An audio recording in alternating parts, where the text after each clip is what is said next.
सोमवार के दिन तू मेरे मंदिर के दरवाजे पर चौखट पर बैठ जाना, और दूसरा प्रतिदिन शाम के समय पर तू बेलपत्री के पेड़ के नीचे बैठ जाना। जो तेरी बेल वृक्ष के नीचे सेवा करने आए, जो शंकर जी के मंदिर में सोमवार को जल चढ़ाने आए, उसका जो पात्र जल चढ़ाकर जब वो घर लेकर जाए, उसके पीछे पीछे पात्र के पीछे पीछे तू जाना और उसके घर में लक्ष्मी का भंडार भरकर आए। लक्ष्मी बेलपत्र के वृक्ष के नीचे तू विराजमान हो जा। उस बेलपत्र के वृक्ष के नीचे जो बुआरी लगाए, सेवा करे, चाकरी करे, एक बेटी को जैसे बड़ा करते हैं वैसे बेलपत्री के वृक्ष को जो बड़ा करे, बेलपत्री के वृक्ष का जो पालन करे, पोषण करे, उसकी संभाल करे, उस बेलपत्री के वृक्ष को जैसे जैसे वो उन्नति करे, वैसे वैसे उसके घर में समृद्धि बढ़ते जाए। जिसका खुद का मकान नहीं हो, खुद का मकान नहीं हो, किराए के मकान में रहते रहते जिंदगी बीत रही हो, खुद का नहीं, और बहुत दुख का जीवन चल रहा हो, बहुत कष्ट का जीवन, बहुत अपना खुद का कोई मकान नहीं, मान लो प्लाट है पर मकान बन नहीं रहा, या कोई प्रॉपर्टी अपनी नहीं बन रही, तो हम इस व्यासपीठ से कहना चाहेंगे कि एक प्रयोग अवश्य करिएगा, एक प्रयोग अवश्य। अपने आसपास के 5-6 बेलपत्र के वृक्ष देख लीजिए, अपने आसपास के नजदीक के 5-6 बेलपत्र के बड़े बड़े वृक्ष देख लो या छोटे वृक्ष देख लो।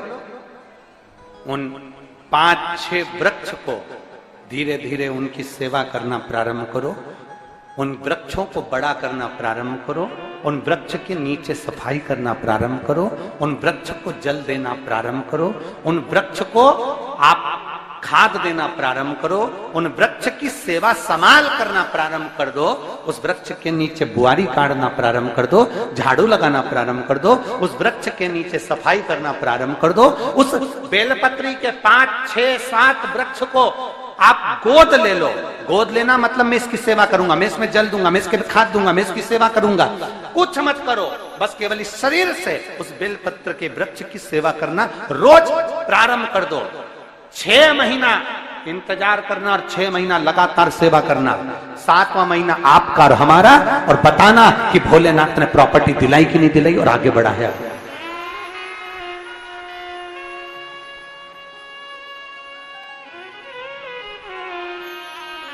एक बेलपत्र का वृक्ष जिसके नीचे माता लक्ष्मी विराजमान होती है, एक बेलपत्र के वृक्ष के नीचे लक्ष्मी रहती है।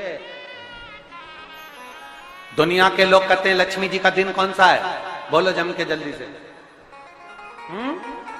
शुक्रवार।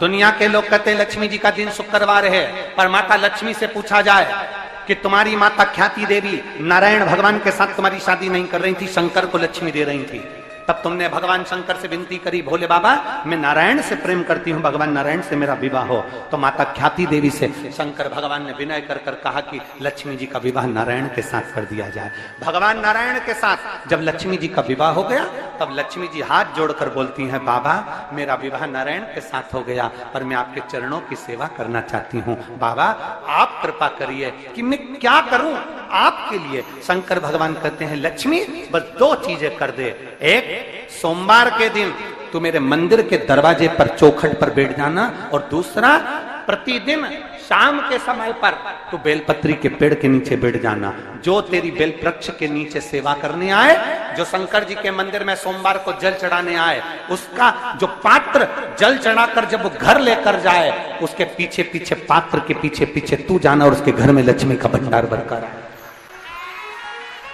लक्ष्मी बेलपत्र के वृक्ष के नीचे तू विराजमान हो जा। उस बेलपत्र के वृक्ष के नीचे जो बुआरी लगाए, सेवा करे, चाकरी करे, एक बेटी को जैसे बड़ा करते हैं वैसे बेलपत्री के वृक्ष को जो बड़ा करे, बेलपत्री के वृक्ष का जो पालन करे, पोषण करे, उसकी संभाल करे, उस बेलपत्री के वृक्ष को जैसे जैसे वो उन्नति करे, वैसे वैसे उसके घर में समृद्धि बढ़ते जाए, उसके घर में वैभव बढ़ते जाए। ये शंकर भगवान माता लक्ष्मी से करे, भगवान शिव माता लक्ष्मी से करे।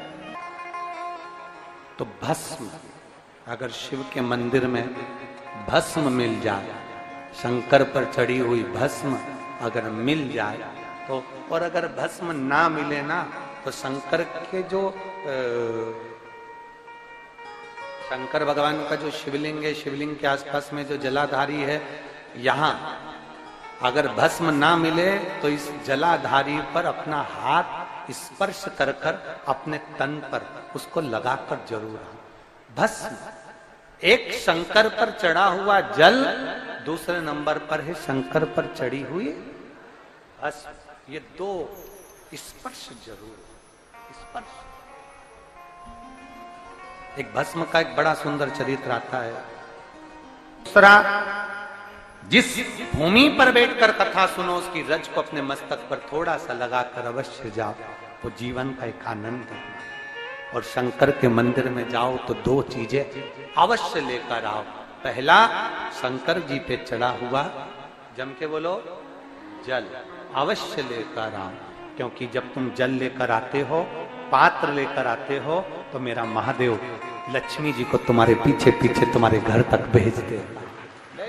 चढ़ी हुई बेलपत्र मत खाओ, लोग कहेंगे शंकर पर चढ़ा हुआ ये मत खाओ। हम इस व्यासपीठ से निवेदन करना चाहेंगे कि आप अगर दिल रखकर अपने बाबा से कहोगे ना, तो बाबा पर चढ़ा हुआ जो जल है ना, वो जल साधारण नहीं रहता। मेरा भोलेनाथ जब दुनिया को अमृत देता है तो तुमको भी अमृत दे देता है। दो चीजें कभी मत छोड़ो। अगर मंदिर में गए हो तो दो चीजें कभी मत छोड़ो। कथा में गए हो तो दो चीजें कभी मत छोड़ो। एक, कथा श्रवण करना। दूसरा, जहां कथा बैठकर सुनते हैं वहां की रज को अपने मस्तक पर लगाना। कथा सुनने के बाद आप यहां से जाओ, भले दरी बिछी है, आसन बिछा है, कारपेट बिछा है, उस पर अपना हाथ फेर कर उस रज को अपने मस्तक पर जरूर लगाओ। क्योंकि शिव पुराण में, भागवत पुराण में, स्कंद पुराण में, कुर्म पुराण में, नर्मदा पुराण में, लिंग पुराण में, नारद पुराण में, ब्रह्म वैवर्त पुराण में, जितनी भी पुराणे हैं, सब पुराणों में लिखा है कि जिस स्थान पर बैठकर हम भगवान की कथा को सुनते हैं, उनको याद करते हैं, जितनी देर हम उनको याद करते हैं उतनी देर वो परमात्मा उस स्थान पर बैठा हुआ रहता है। हाथ रखकर बोलना, शंकर भगवान से तुम्हारा रिश्ता कौन सा?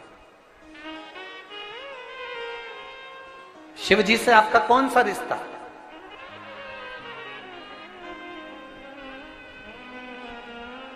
शंकर भगवान को आप क्या मानते हो?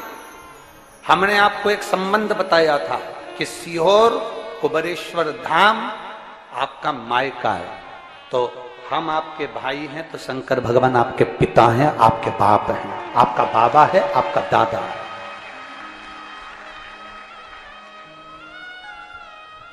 अब आपसे हम प्रश्न करें, उत्तर मेरी कुरुत की बहनें भी देंगी और मेरे जीजा उन भी देंगे और मेरी बेटियां और मेरे बेटे देंगे।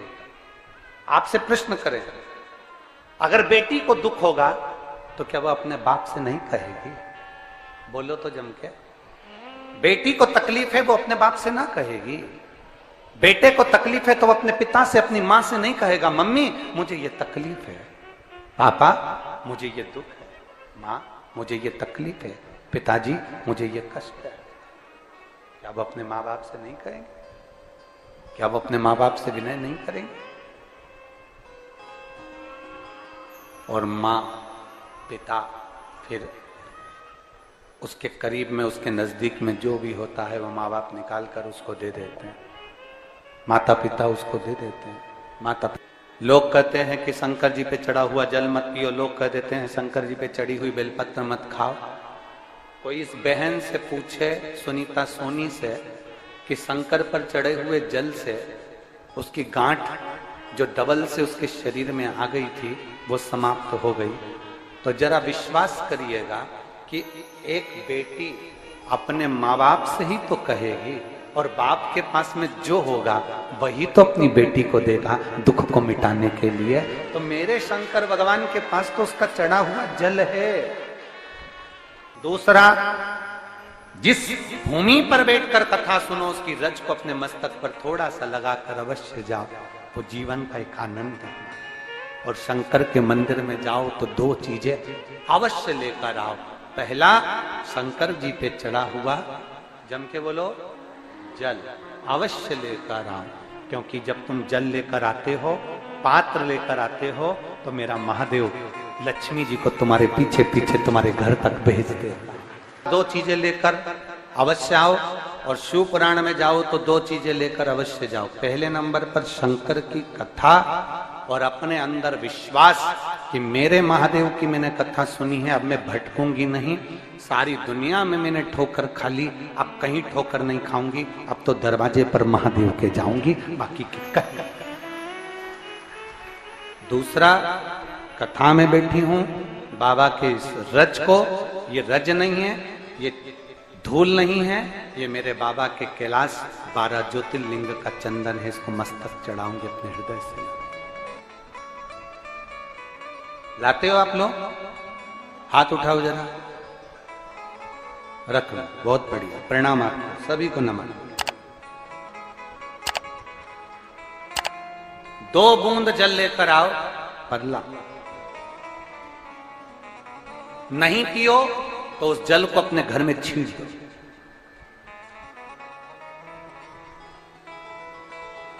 नहीं पी सकते, उस जल को छींट दो। सारे घर के लोग नहीं पी रहे, उस जल को मटके में डाल दो, हंडे में डाल दो। 2 बूंद जल हंडे में डाला, सब पी गई। आपको अलग अलग किसी को देने की जरूरत नहीं पड़ी, किसी को नहीं। हंडे में डाल दो, मटके में डाल दो, सब उस पानी को पीना रात।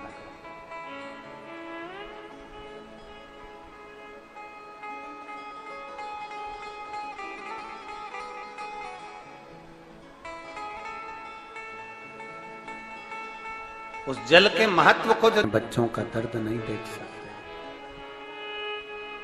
जब माता पिता अपने बच्चों का दर्द नहीं देख सकते, तो देव अधिदेव महादेव तुम्हारा दर्द कैसे देखेंगे? वो भी तो काटेंगे तुमको, वो भी तो कष्ट मिटाएंगे। 2 चीजें कथा में जाकर ले। एक, जहां जगह मिल जाए वहां बैठकर कथा सुनो। धूप लगे, पंडालों की इतनी व्यवस्था नहीं हो पाती है, पंडाल लगाने वाले, टेंट लगाने वाले टेंट लगा लगा के थक जाते हैं, तो अपने साथ एक छाता लेकर चलो। 2 पानी की जम के बोलो जरा, बोतल, बिछाने की दरी अपने साथ लेकर चलो। लोगों ने उमा महेश की कथा अपने जीवन में धारण करी कि नहीं करी वो हमको नहीं स्मरण है, पर एक बात का स्मरण करिएगा, ये जो कथा चल रही है ये गौरी शंकर चल रही है। इसके बाद में जो अमलेश्वर में कथा है वो कौन सी है? समर्पण शिव महापुराण कथा। उस समर्पण शिव महापुराण की कथा जब 2 तारीख को विराम हो जाएगी, तब उसके बाद में जो कथा 6 जून को प्रारंभ होगी सोलापुर महाराष्ट्र में, उस कथा का नाम रहेगा उमा महेश शिव महापुराण की कथा। उसको जरूर सुनो। सोलापुर में जो 6 जून से कथा होगी उसका नाम उमा महेश शिव महापुराण। उसको सुनना, श्रवण करना, उसको धारण करना है।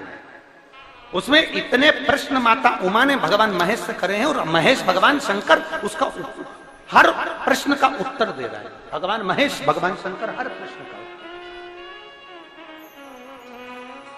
बाबा बोले माता उमा ने भगवान शिव जी से, महेश भगवान से, भगवान शंकर से करेंगे, बाबा भोलेनाथ जी बताओ, संसार में जन्म लेने वाले व्यक्ति के जीवन में उसके भाग्य में अगर सुख नहीं है, उसके भाग्य में खुशियां नहीं है, उसके भाग्य में कोई अच्छा है ही नहीं, तो वो जीव क्या करेगा?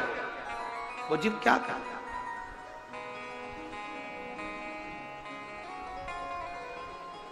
भगवान शंकर कह रहे हैं, पार्वती, संसार में जन्म लेने वाला मनुष्य अगर उसके भाग्य में सुख नहीं, उसके भाग्य में अगर खुशियां नहीं है, उसके भाग्य में अगर सुख नहीं है, उसके भाग्य में अगर अच्छा नहीं है, पत्रिका दिखा ली सुख नहीं है, कार्य कर कर देख लिया सुख नहीं है, तकलीफ उसकी जिंदगी में चल ही चल रही है, तो भगवान शंकर कहते हैं, भगवान महेश कहते हैं, उमा, उस मनुष्य को दूसरे का अच्छा करना प्रारंभ कर देना चाहिए, तो उसकी अच्छाई अपने आप सामने आना